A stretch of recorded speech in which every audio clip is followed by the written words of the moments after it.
Good afternoon, and welcome to our second Book Sandwiched In presentation for 2019.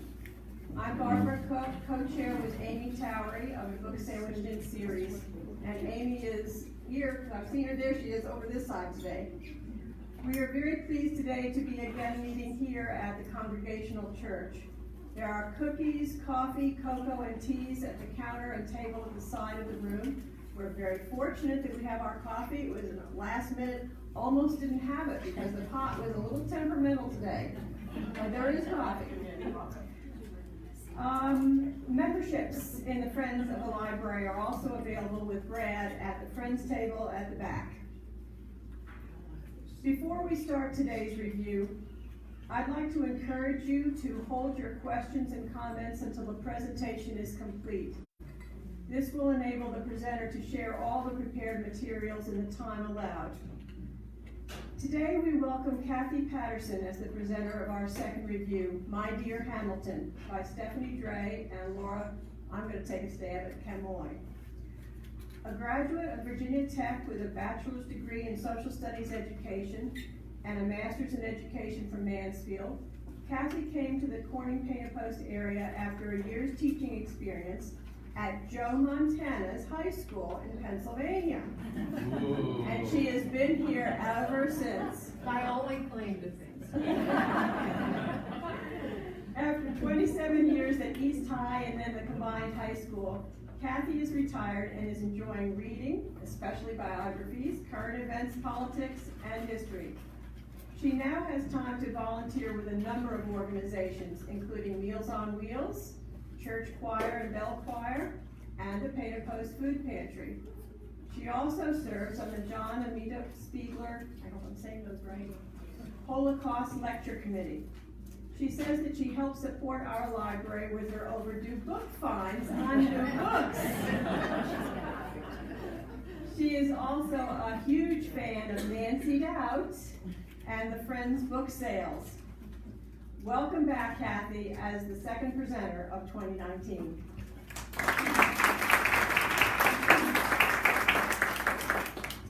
Thank you, Barb.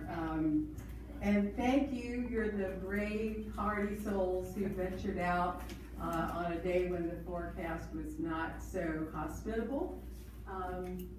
It's been a year and a half since I've had a captive audience like this.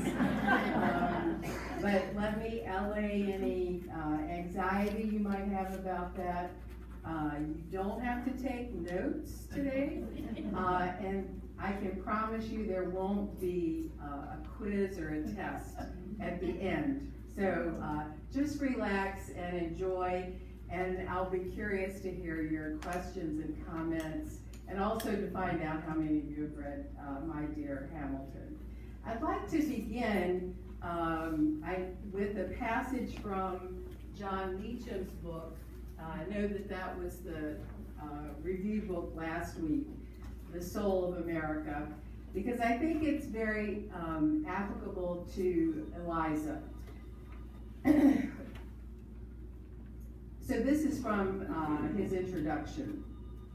In our finest hours, though, the soul of the country manifests itself in an inclination to open our arms rather than to clench our fists, to look out rather than to look inward, to accept rather than to reject. In doing so, America has grown ever stronger, confident that the choice of light over dark is the means by which we pursue progress. When I look back after the reading of My Dear Hamilton at the Life of Eliza, that really embodies her outlook.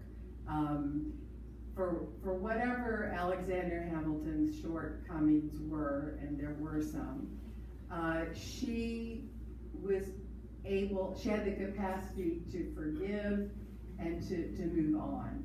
And hopefully that will be clear as we look at the book in a little more detail today.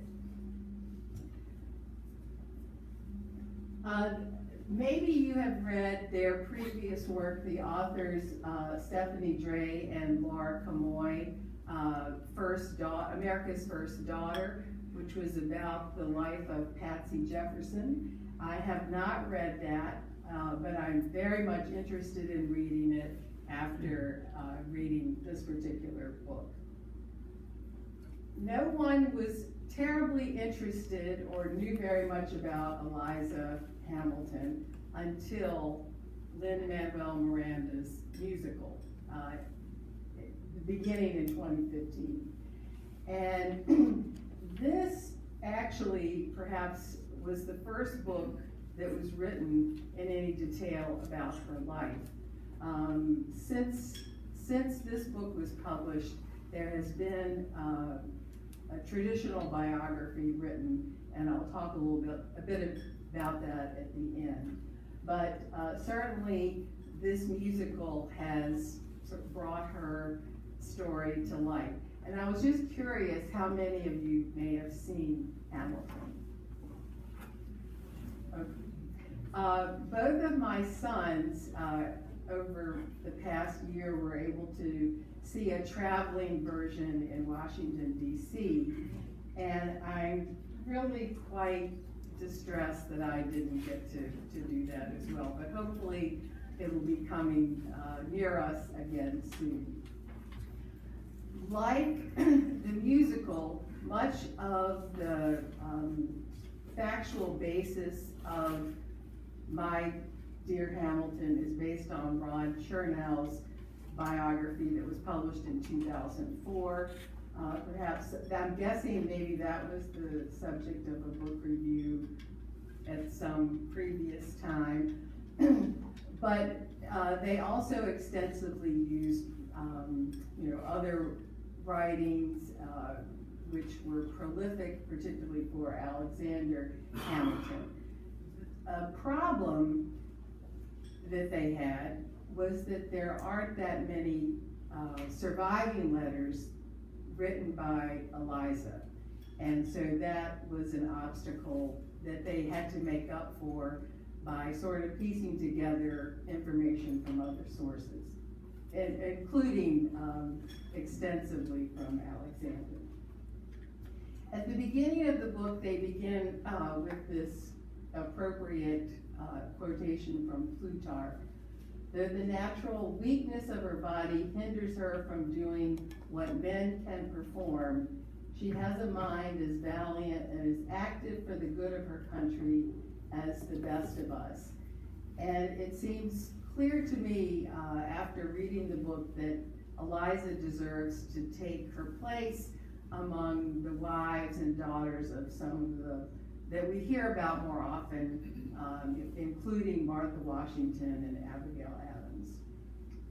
So the organization of the novel is chronological, and I'll try to sort of keep with that particular pattern and highlight some incidents in each of these particular periods.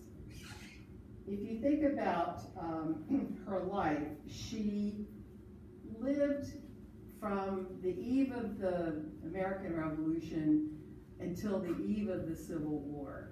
And so she was witness and often participant in so many seminal events that it's hard not to be impressed by the record. She grew up in the Hudson Valley of New York. Her parents were both Dutch descendants. Philip Schuyler, who was a general in the Continental Army, and her mother, Catherine Rensselaer, both, certainly one of the most successful and wealthy families in New York State. And the family motto was Semper Fidelis, a few years probably before it became the Marine Corps motto. Always faithful, always loyal. And I think, again, that was certainly gave her much direction throughout her life. She was the three oldest children in her family were three sisters, and she was the middle sister.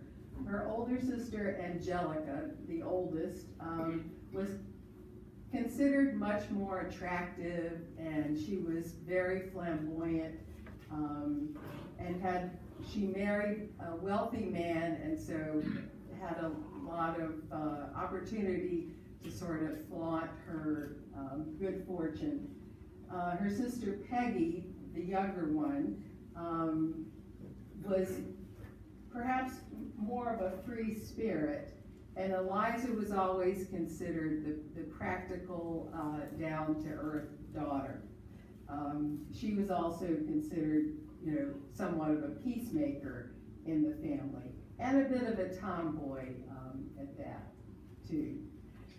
One of the interesting things about her childhood was the way she would accompany her father to negotiate with the Iroquois, because this was the time of the French and Indian War and then the American Revolution. And she was even adopted by the Iroquois, and her Indian name meant one of us. She learned to speak Mohawk, and that would certainly be an appreciation that she would share later on with Alexander.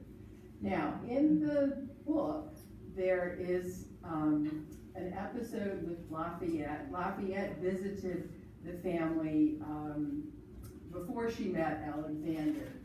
And this was during the American Revolution, obviously, and they went to visit and negotiate with the Iroquois about some tribes perhaps helping the Americans or at least staying neutral. Whether or not that actually happened is kind of up for debate, but Lafayette definitely went. Whether she went with him is another thing. We don't really know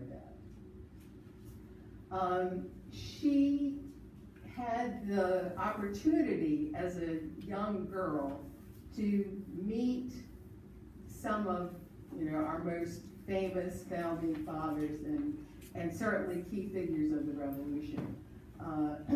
George Washington, Baron von Steuben, Tench Tillman, who was an aide to Washington, were all people that she came and spent some time with when in the winter of, that should be 1780, she went to Morristown, New Jersey, where the Continental Army was encamped. I think that's a really interesting picture of George Washington, and it is Martha, by the way. You don't often think of him in kind of that romantic light, but there definitely was that. But as her uncle, John Cochrane, was George Washington's personal physician. So when she traveled with her sisters to Morristown, they stayed with her aunt and uncle, but they were there sort of to give a little respite to the soldiers in terms of sleigh riding and dancing. And of course, the main event was this winter ball that was held, where she dances with all of these people and comes to know Alexander Hamilton, who at the time was living out his nickname, the Ginger Tomcat.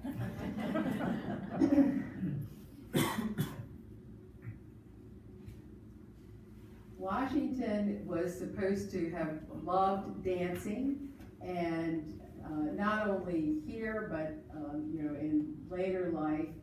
And so this was an event that he had helped to coordinate, sort of to give his soldiers something to do. This was considered a very harsh winter, even worse than the one at Valley Forge. So there was a need for a little diversion.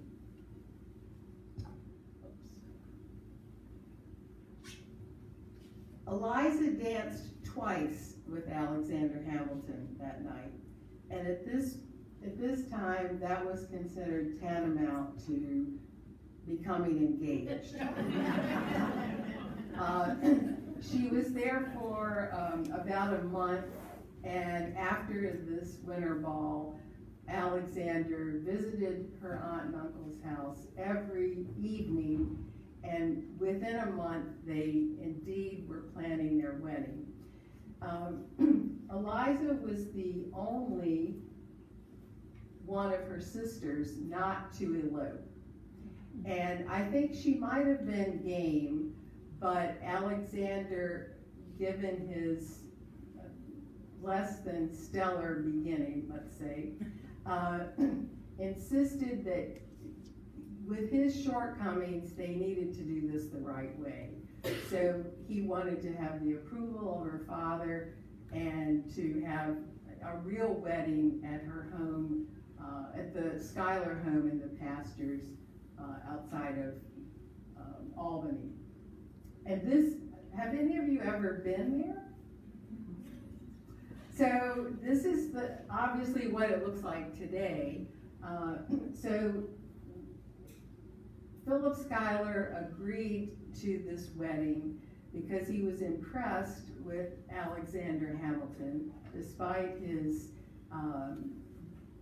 upbringing and early life, and also because George Washington had written a letter of introduction for him. So he didn't have any qualms about this marriage, and I think it was especially pleasing to Eliza's mother to be able to actually have this daughter wed in their home. Briefly, they went back after, let's see, the first of the year, back to Morristown, and Alexander was somewhat restless about continuing to work as an aide-de-camp to Washington, wanting to have a command of his own. And when Washington refused or didn't give that to him right away, he resigned as Washington's aide. So for some time they lived there. Alexander didn't resign from the military, but he was trying to make a point and stayed there just to remind George Washington, what he had done, how he had slighted him. Eventually, Lafayette is in Virginia and calls for Alexander's help, and Washington allows him to lead an infantry battalion at the Battle of Yorktown. And this, of course, was just what Alexander wanted, and the end of the war came soon after that. As this battle played out, Aaron Burr enters the picture, visits the Schuyler home, and explains that Alexander had been kind of the hero at Yorktown. It'd be interesting to see how their relationship would change in a few years. Another sad event, and if you think about the life of Eliza, there is a pattern of extreme happiness and then extreme sadness that occurs. One of Alexander's great friends, John Lawrence, dies in South Carolina. He was leading a charge against, there were still skirmishes occurring even though the war was officially over, and was killed in one of these skirmishes with the British. and this set Alexander in a great state of depression that Eliza couldn't understand, and it would be years later that she would appreciate the significance of John Lawrence.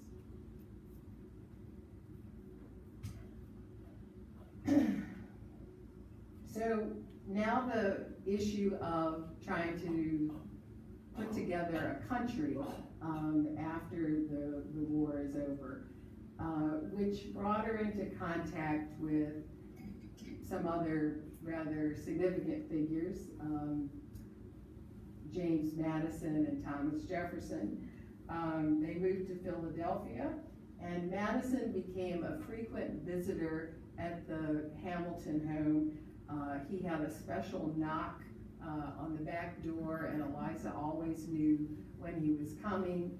He had a special way with the children. He was in many ways the opposite of Alexander, and so I guess for a time they complemented each other. There were obviously problems that they had to work through, how to establish a union, how to pay for the war debt, how to get the country on firm footing. And so there were frequent dinners, at the Hamilton home to discuss these issues.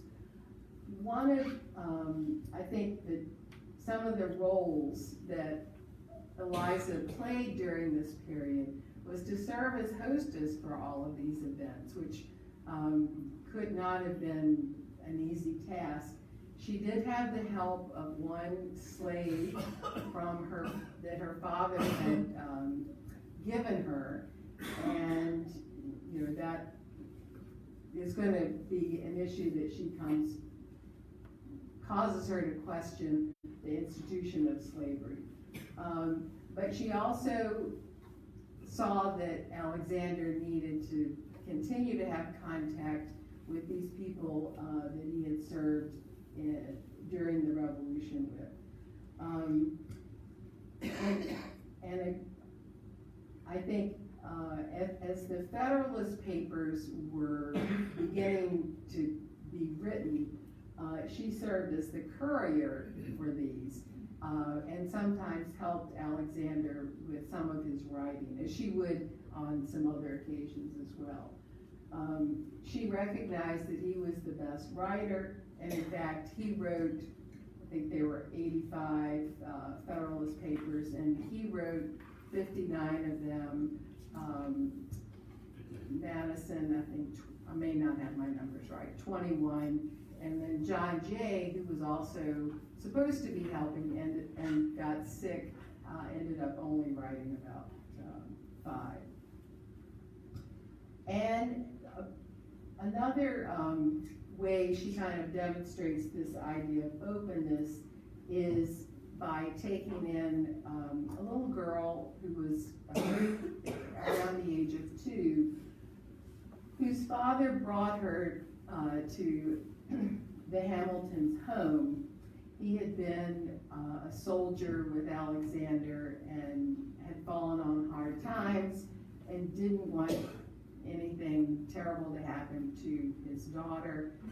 Alexander, because he was also an orphan, there was no question, that he was willing to have this young child in his home, and she stayed with them for many years.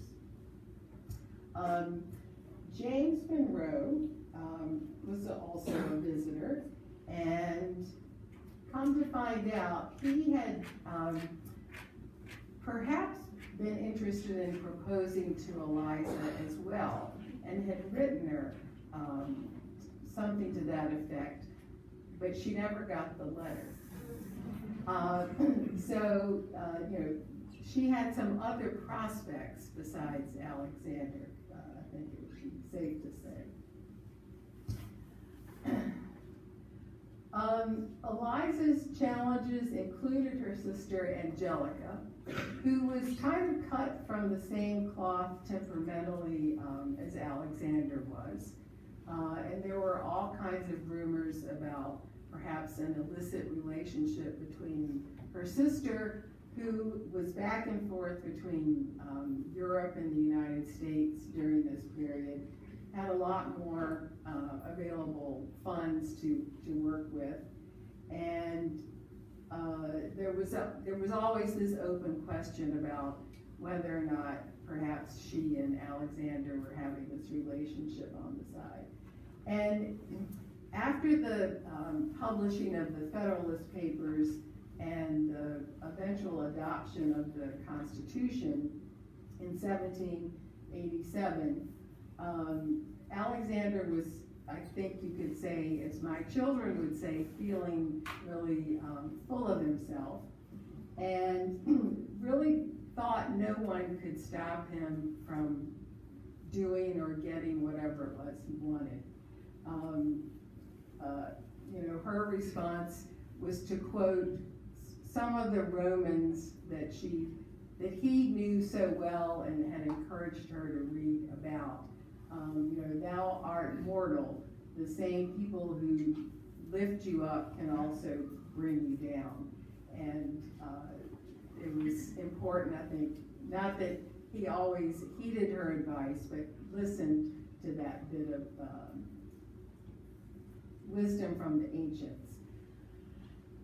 There were all kinds of rumors otherwise about his infidelities, and she was very surprised at the inaugural ball for George Washington when Alexander told her that he would be becoming the Secretary of the Treasury. And he had made that decision without any consultation with her. The salary was not very good, I think $3,500 a year, and but she resisted any kind of wish to admonish him for that, and went along, with his ambitions. This required, again, another move to Philadelphia, and around this time, her father, who had hoped to continue it in the New York State Senate, lost his Senate seat to Aaron Burr. So that sort of was his exit from political life. In the summer of 1791, this is kind of, I guess you would say, a pivotal time in her life. She made the decision, because of the extensive time that Alexander was spending in his new position, and sort of his headstrong attitude about it, that it might be best for for her and the children to go to the pastures, the home of her parents.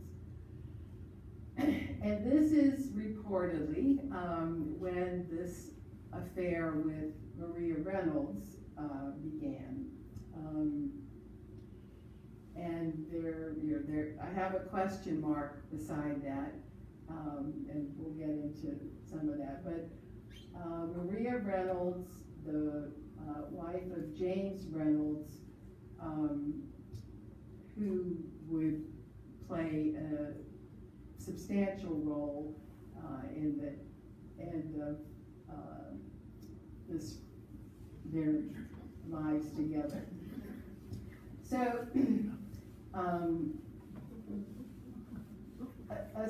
there's no way to make this a simple story, but Alexander essentially paid James Reynolds about $1,000 to either keep the story of this sex scandal quiet, or the story of him embezzling money from the treasury quiet. There seem to be more people who buy the sex scandal story. But at any rate,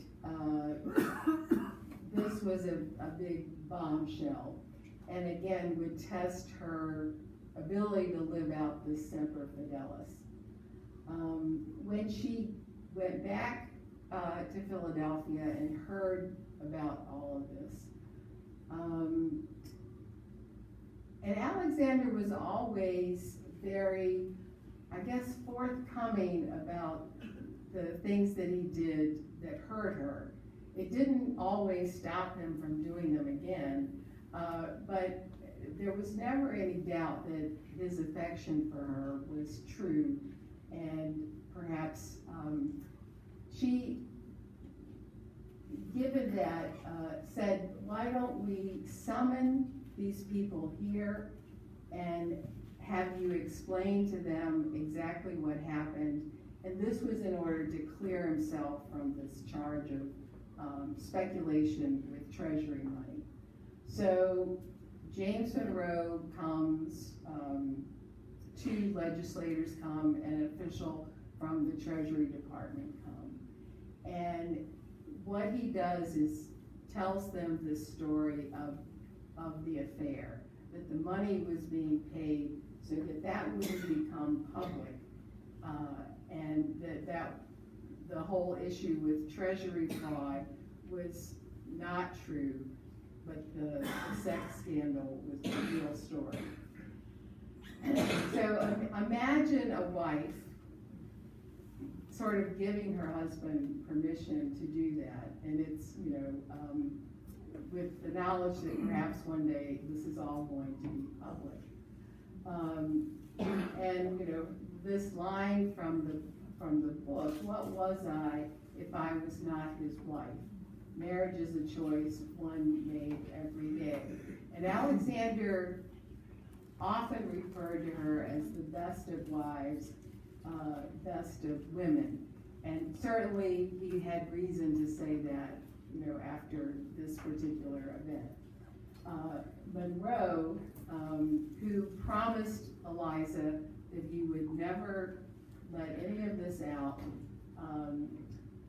remarked, "Your husband is the luckiest of men, and I hope at long last he realizes it." So they gave this group, Monroe and the others, copies of letters that had been written, the letters that supposedly Maria Reynolds had written to Hamilton with their misspelled words, and and that was going to be the end of this incident. Of course, we know that's not really what happened. It would be difficult, I think, for most marriages to recover from that kind of infidelity, but in 1793 there was a terrible epidemic of yellow fever which hit Philadelphia, and Alexander was very ill, and Eliza was going to send the children away and nurse him back to health, and then she also developed yellow fever. And this is the best I can do for a yellow fever picture. It's not anyone in particular, but many people in Philadelphia died, and they were treated by Dr. Stevens, who had been someone that Alexander knew in the West Indies, and his treatment was different from what most people were being bled or given enemas and all kinds of things to get rid of the yellow fever, but he gave them baths, bark baths, and the treatment that he gave was much more successful. But he warned them, after 4 or 5 days, you're going to feel a lot better. But often that was the way the sickness sort of ran its course, and then people would get very sick after that and often die. So in 4 or 5 days they recovered, and I think that they sort of rediscovered any affection, some of the early affections that they'd had for one another, because, they were concerned that perhaps, the next day they might die, and there wouldn't be a chance to attempt to make amends and for her to forgive him. But miraculously, they did recover. It was not a false alarm. What I think was also kind of interesting about this, their oldest son, Philip, was 11 years old. And Philip had to take his brothers and sisters to Albany to stay with her parents, so to not contract ill fever themselves. And that seems like an incredible journey. I think their grandfather sent someone to meet them part of the way, but it took a great deal of bravery for him to be able to do that.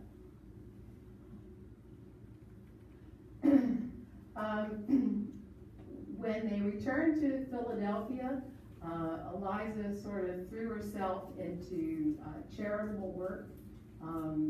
She worked with the Dolly Todd, who would one day marry James Madison, and really thrust herself into helping the needy, widows, orphans, and the poor.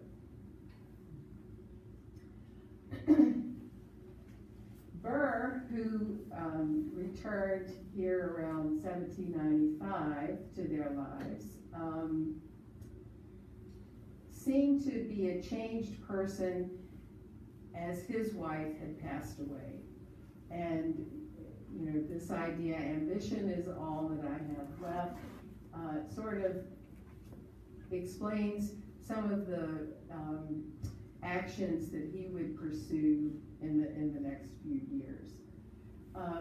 When they're there, I think it's interesting, she found a note in one of Alexander's pockets that had an address, and it smelled of lavender. And she knew that Maria Reynolds was back in town, so she was fearing the worst. But she went to confront Maria Reynolds. But when she reached that destination, the person she found was Lafayette's son, who had been sent there with the help of Monroe to escape the French Revolution, which was going on at the time. And so the Hamiltons became sort of the protectors of Lafayette's son. George Washington, again around this period, had decided, after his second term, decided not to run again. Eliza helped Alexander write the farewell address with some of George Washington's input, of course. But because this was supposed to be an address with simple language, I think that her touch was probably very helpful. If you've read any of Alexander Hamilton's writings, they're quite complicated. It's difficult at times to follow them.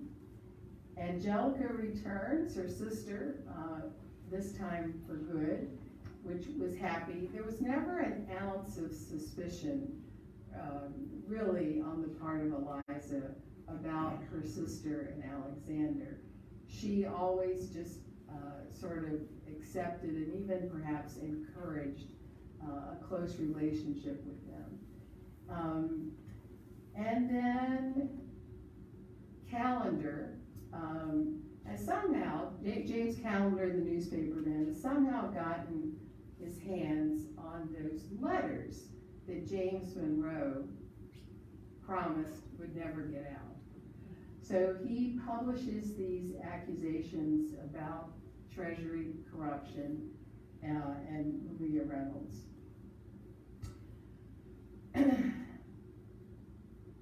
Eliza, with all of this furor going on around, decides to take a visit to the pastures.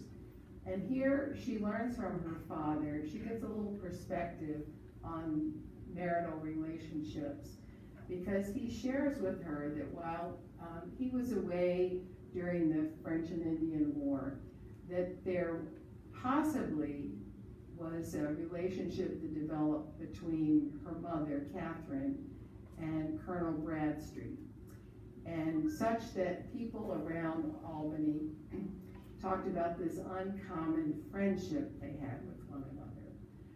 But Philip Schuyler never confronted his wife about that, because, as he said, he'd added things up and it really didn't matter. Just in a similar way, Maria Reynolds really didn't matter to the marriage of Alexander and Eliza. In his words, the Bible tells us no man is without sin, no man is righteous, not even one, certainly not Alexander Hamilton. But so she sort of made up her mind to be at peace with that. And of course, while she's away, the Reynolds pamphlet is published, and this is Alexander's 90-page explanation of the affair. And I did try to read some of it, and it was not easy, but it was quite sordid. I don't think he left any detail about an affair. He didn't omit anything. But again, this, of course, brought a lot of bad publicity, and if he had presidential ambitions, this was the end of it. He would not sort of recover from the scandal that resulted from this, even if their marriage did.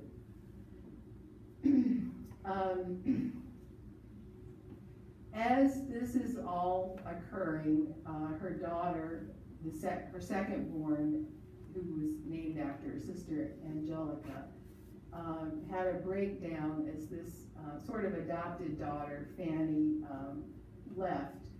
One of her relatives came and took her away from the Hamiltons' home because of reading about Alexander's Reynolds pamphlet, and he didn't feel like that was a good atmosphere for Fanny to be living in.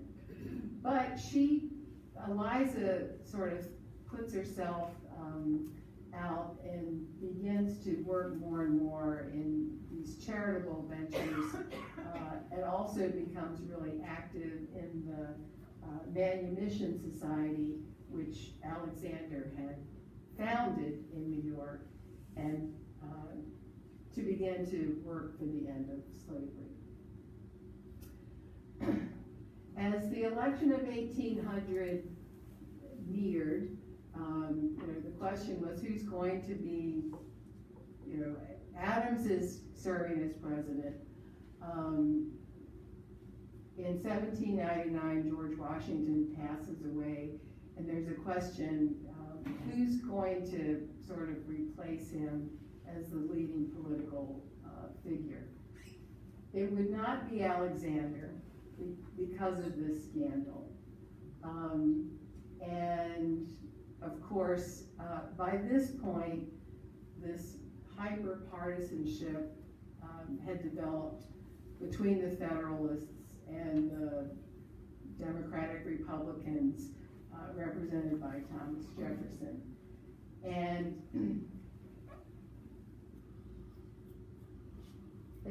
Alexander Hamilton decided in the end to support Thomas Jefferson, who was running. Burr, this was also the election that Aaron Burr was running for president in, because he felt at least Thomas Jefferson was more honorable and intelligent, even though they had a lot of differences in terms of their political philosophies. So there are so many interesting things about that election. You know, it was tied in the Electoral College, and it took many ballots for that to be resolved. Probably because Alexander convinced a electoral voter from Delaware to change his vote and break the tie and give Jefferson the presidency. So, you know, they're sort of in a period when they're trying to, you know, he was no longer in public office, had returned to private practice, and they undertook the building of this home north of New York City, the Grange. And I would be curious to know if any of you have ever visited the Grange, and I guess we can. It's not Monticello or Mount Vernon, but this was sort of, I think, a peace offering to Eliza, and there was no expense spared in building this home for her and the family. It would also be away from the city, where they could avoid being caught up in all the machinations there. Again, this happy event, here's a series of sadnesses. Her sister Peggy dies, her mother dies, and then their oldest son, Philip, dies in a duel with someone, an anti-federalist, who called him a rascal, which at that point was tantamount to calling someone a bastard. And of course you would have to have a duel about that.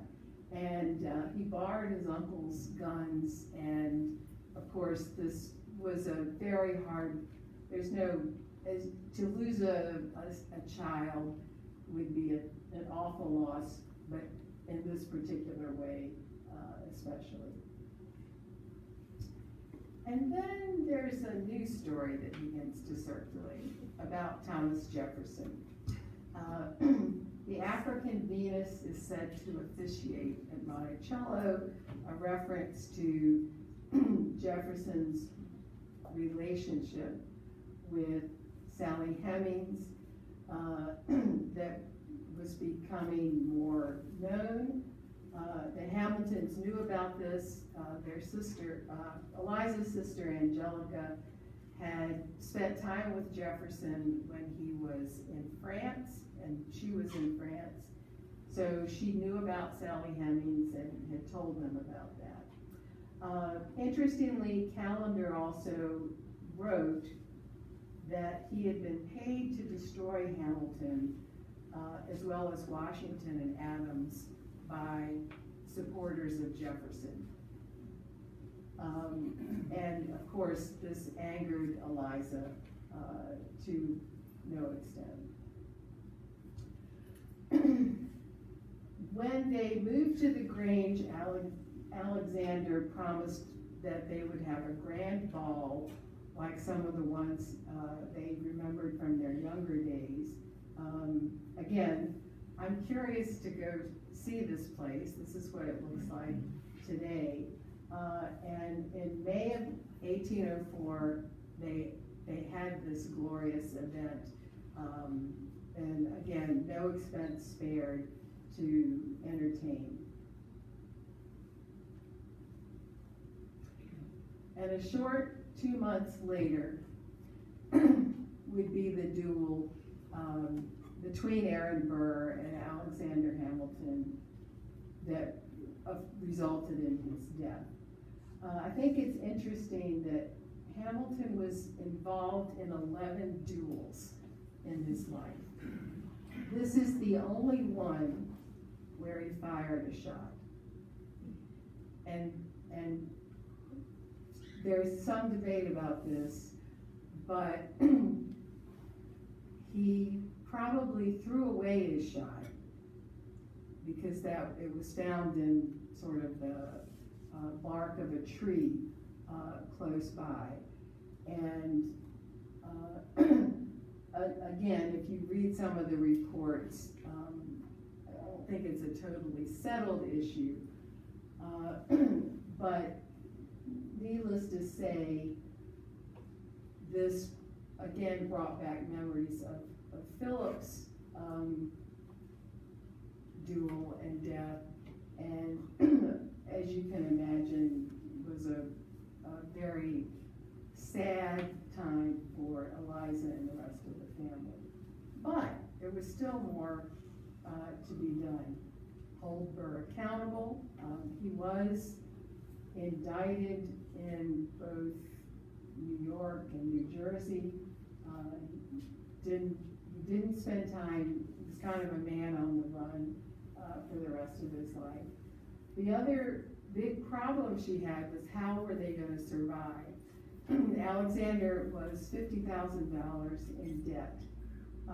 And whereas they could have sold the Grange, and that was an option, some trustees purchased the Grange and let her buy it back at half price so that she and the family were able to live there. She also petitioned James Madison to collect Alexander's pension to help support them. When he became Secretary of the Treasury, he refused to take his military pension because he said that would be a conflict of interest. I think that's really interesting now in view of some of the conflicts of interest that we see on a pretty regular basis. So there was some nobility in that, I suppose. Their daughter, Anna, even though Alexander never wanted to institutionalize her, eventually, there was no other choice, and they found an appropriate hospital for her to go in to because of her mental condition. And then, if you've seen Hamilton or you've listened to the soundtrack, the challenge was who's going to write Alexander Hamilton's story? Who's going to preserve, how are we going to get all these letters and writings together and piece together his biography?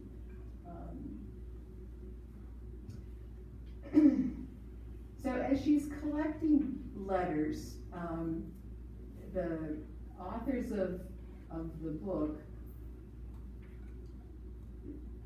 talk about her discovering a chest in the attic, which she goes through, and she finds 3 sets of letters which are kind of troubling. One stack of letters are those that have the initial JR. They're wrapped up, and they're about the affair or the scandal, however, whatever reading of history you want to make about that. There was another stack of letters with Angelica's garter around it and a lock of her hair. People then had a thing about locks of hair. That was really the wedding gift Alexander gave her was a locket with a piece of George Washington's hair in it. So I'm glad we don't do that anymore. But at any rate, there was nothing blatant in the letters that would be like the smoking gun of, yes, they definitely had a sexual relationship. A lot of innuendos, but it did leave a question in her mind. And then finally, she discovers the letters between Hamilton and John Lawrence, which indicated that their friendship, that there was a little more to their friendship, that there was perhaps a romantic relationship between these 2 men. So these are all, really heart-wrenching, troubling revelations for her to deal with and accept. In 1824, Lafayette comes to the United States. He's kind of the guest of honor at all of these events. And again, he visits Eliza, but it's not, I think the authors take some liberties with the story, but she confronts him about, all of these letters that she's found, and, what does he make of them? And in terms of the John Lawrence, sort of, if that had been a romantic relationship, he says, what of it, so what? The French were more accepting of those kinds of things. And he said, this was war, and people do unusual things in a time of war. I know we're a little long, but this was one of the most moving parts of the book, as Lafayette is having this conversation with her. He says, we have a saying in France, and I'm not going to attempt the French, but it means, the robe does not make the monk. Do you understand? And she doesn't really understand. He says, it means that the way things are clothed is not always as they are. Are you so modest, madame, that it has never occurred to you the letters Hamilton wrote you were the sincere ones? If this has not occurred to you before, I can only think it is because of a delicate subject yet to be mentioned, what we do to women. My friend has left you haunted by some notion that he did not love you, and to see you in this state, I am now haunted by the idea that I may have given my wife the same doubts. A husband at 16, he was 16 when he married. What did I know? That there were other women, even when I was old enough to appreciate what I had in a wife. How can I not know how he felt about you after 1,000 intimate conversations? I am grateful to speak for a man who spoke for me when I was imprisoned and could not speak for myself.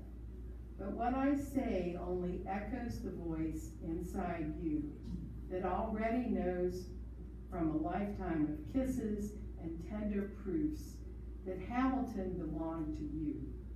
Hear me when I say there was never a person, not a soldier, coquette, or femme fatale, that he ever spoke of with such devotion or besotted passion as he spoke of you to me. And, that really sums it up. That whatever weaknesses he may have had in regards to fidelity, she was the most important to him, and he demonstrated that time and time again. And in spite of himself, I think she finally came to appreciate that.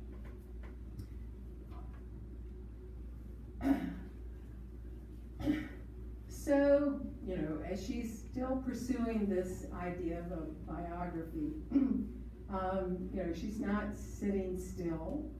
Their son, William, has moved out to Wisconsin, which at that point was definitely the wilderness, the frontier. So she was in her 80s when she embarked on a trip out to see him. They're taking however many weeks in a carriage and then on the river, and finally to see William, where I think she also sort of put his mind at ease over the legacy of his father.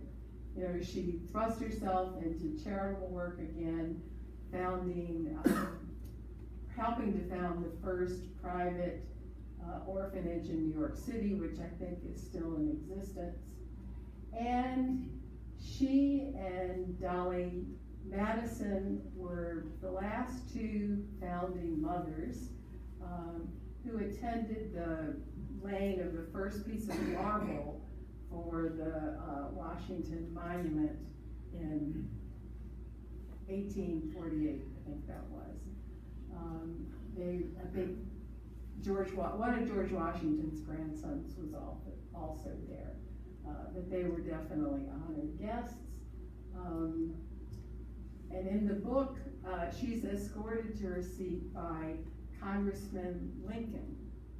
Not sure that happened, but it's a nice story, nice part of the story. Eliza, at this point, in the last years of her life, had moved to Washington, D.C. The year before she died, she was the guest of honor at the table of Millard Fillmore, and she once received James Monroe, who had come to ask for forgiveness, and she didn't give it. And although that much is made about that towards the end of the book, the people who, her grandchildren who were in the vicinity of that at that time, all agreed that she was pretty stern in telling him goodbye, and that was the end of whatever friendship there might have been between them at one time.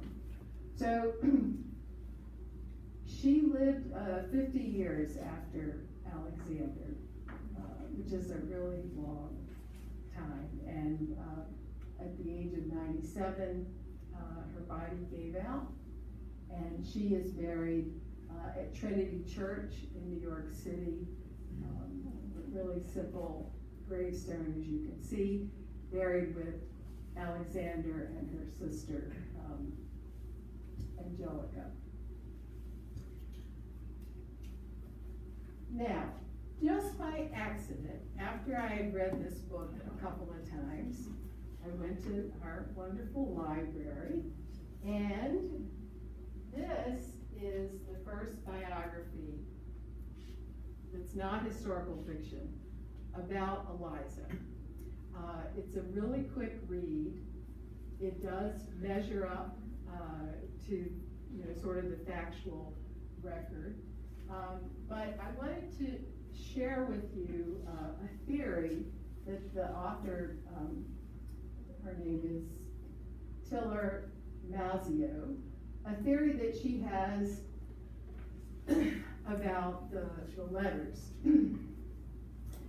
Why did so much of those things that she may have found in the chest have never turned up again? And it's easy to imagine Eliza sitting by the fire near the end of her life, just throwing them into the fire.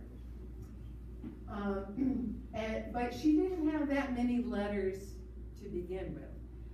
That was something that Alexander often scolded her about before they were married. I'm writing 7 letters to your every one. Let's pick up the pace.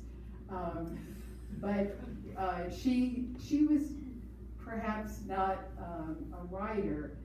And in terms of the letters she did have, what Mazio says is, why would anybody be interested? Because women at that time were not public figures. So who would ever care, what letters she had? Plus, she didn't like to write letters, obviously. And then, in terms of the question of the Maria Reynolds affair, Mazio is of the belief that this was all concocted to cover up for what would have been a way more serious scandal for the United States if it had been determined that Alexander Hamilton was speculating on what perhaps were the war pensions. Because not only would that in the beginning days of the country have been devastating, but it would have also been devastating to her father and to her brother-in-law, who were also implicated, perhaps. So, it's still not, a settled point about the Reynolds affair and the scandal at the Treasury Department, which is the true story. So we'll, kind of have to leave that for posterity, and we may never know the answer to that. Certainly Alexander Hamilton was someone you would perhaps not question the possibility of either. But I think that when you look back at the life of Eliza, he would not have been nearly as successful without her. She played such a pivotal role in so many different areas of our history and certainly of his life. One final point to share. My sister lives in Germany and she teaches English and writing to German college students. And I'm not sure what the topic was, but she had a student who had seen Hamilton in New York. I think she had seen the original one. I'm not sure how, I'm terribly jealous.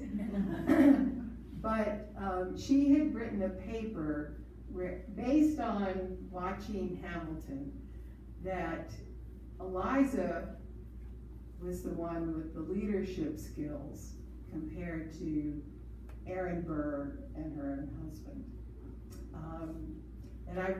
So I asked her to send it to me last week, and I read over it. It has a few weaknesses, but I thought that was a really interesting sort of take on this particular episode and these individuals. So I could say without reservation, this is a fascinating book, and I hope you'll read it. What about questions? I know I'm long. Louise. What is your interpretation of why Alexander published that pamphlet?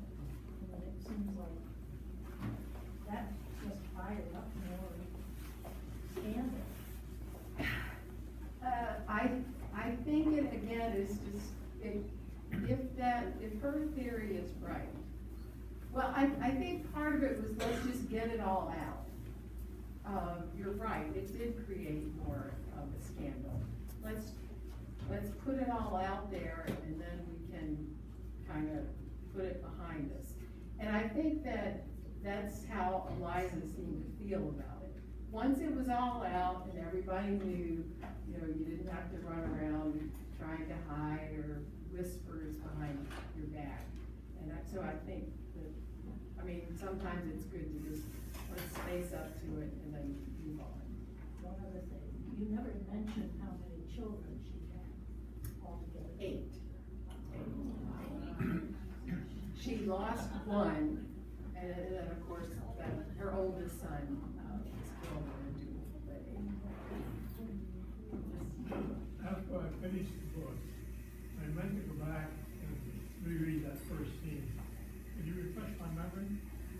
In the first scene of the book,